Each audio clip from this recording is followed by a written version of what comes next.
जय श्री कृष्णा। राधे राधे भक्तों। आज हम संतान सप्तमी व्रत कथा को सुनेंगे, जिसको करने से उत्तम संतान की वृद्धि होती है, उत्तम संतान की प्राप्ति होती है।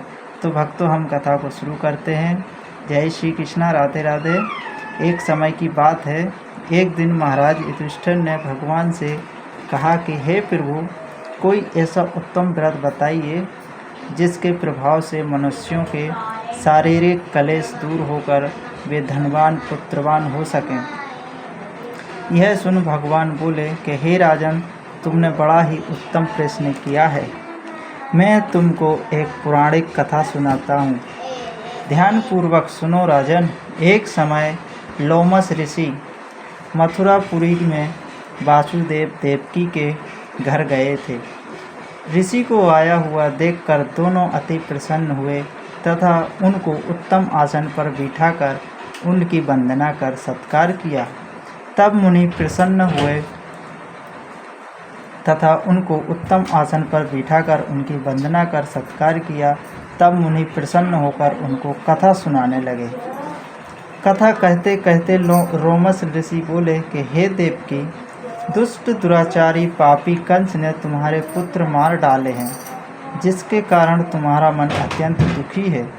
इसी प्रकार राजा नाहुस की स्त्री दुखी रहा करती थी, किंतु उसने संतान सप्तमी का व्रत किया, जिसके प्रताप से उसे संतान सुख प्राप्त हुआ है।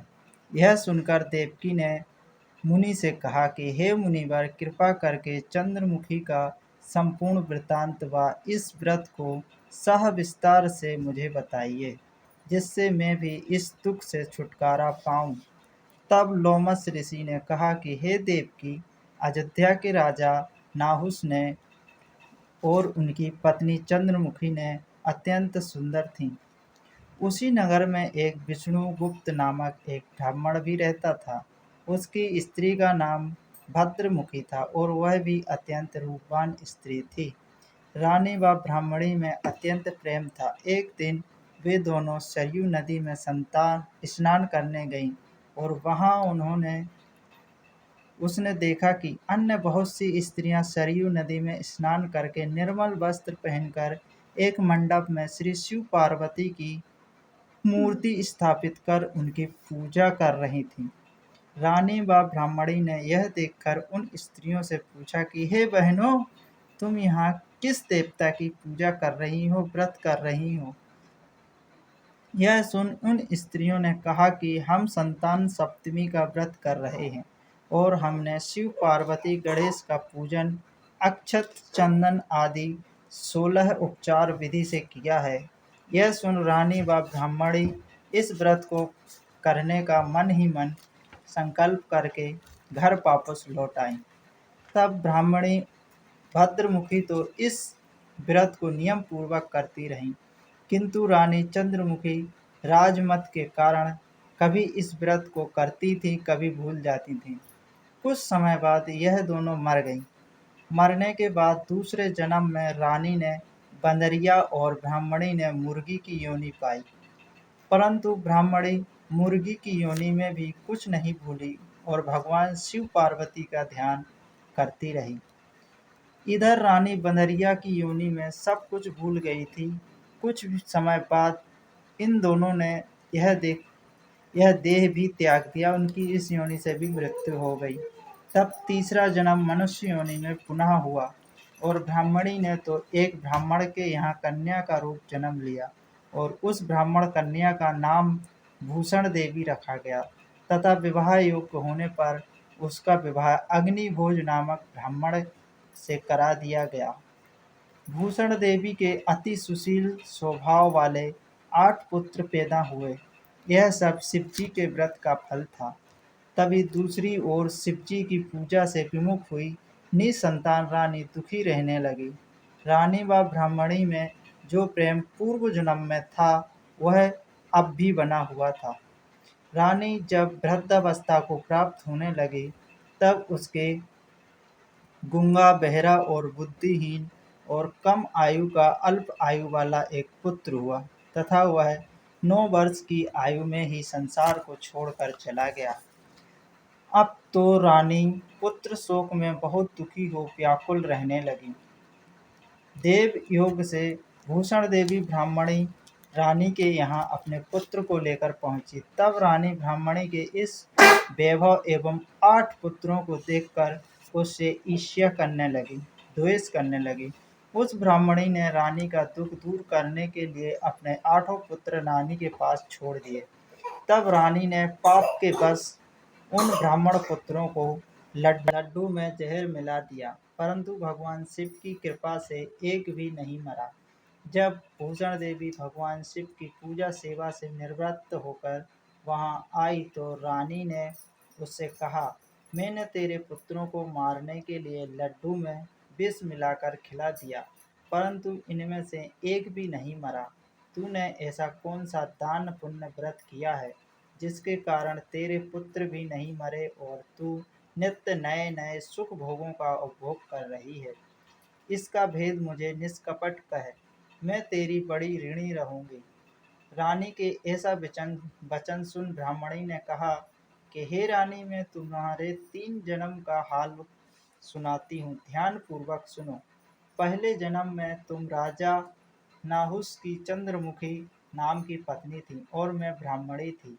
तुम अयोध्या में रहते थे और मेरा तुम्हारा बड़ा ही प्रेम था। एक दिन तुम सरयू में स्नान करने गए, तो वहाँ कुछ स्त्रियों को संतान सप्तमी का व्रत व शिव पूजन करते देख तुमने भी उस व्रत को करने का निश्चय किया था, किंतु तुम तुम तो राजमत के कारण सब कुछ भूल गई, जिसका फल तुम आज भी भुगत रही हो। और मैंने इस व्रत को नियम पूर्वक सदैव से किया है और आज भी इसी को कर रही हूँ।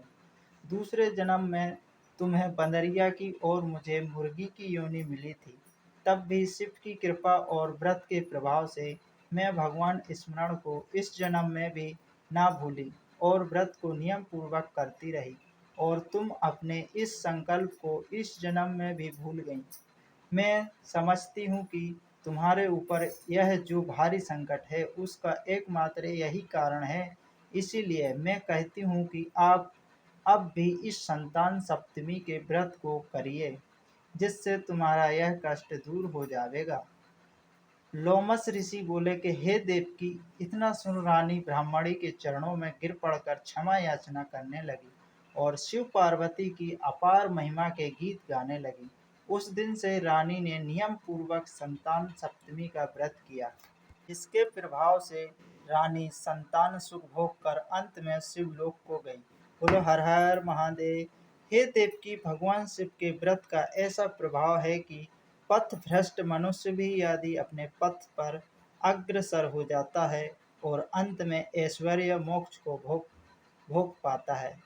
लोमस ऋषि ने कहा कि हे देवकी, इसीलिए मैं तुमसे भी कहता हूँ कि तुम भी इस व्रत को करने का अपने मन में दृढ़ संकल्प करो, तो तुमको भी संतान सुख प्राप्त होगा। इतनी कथा कहकर भगवान श्री कृष्ण ने धर्मराज युधिष्ठिर से कहा कि लोमस ऋषि इस प्रकार हमारी माता को शिक्षा देकर चले गए। ऋषि के कथा अनुसार माता देवकी ने यह व्रत को किया, जिसके फलस्वरूप मेरा जन्म हुआ। यह व्रत विशेष रूप से स्त्रियों को कल्याणकारी है, परंतु पुरुषों को भी समान रूप से कल्याणदायक माना गया है। यह संतान सुख देने वाला व पापों का नाश उत्तम व्रत है, पापों का नाश करने वाला है, जिससे स्वयं करें और दूसरों को भी करवावें। जो नियम पूर्वक इस व्रत को करके भगवान शिव माँ पार्वती की सच्चे मन से आराधना करता है, वह अंत में शिवलोक को पाता है। बोलो हर हर महादेव। उमापति महादेव की जय जय। भक्तों, जय श्री महाकाल। भक्तों, अगर आपको हमारी कथा अच्छी लगी है, चैनल को सब्सक्राइब करके वीडियो को लाइक जरूर कर अपने दोस्तों को शेयर करें। जय श्री महाकाल भक्तों।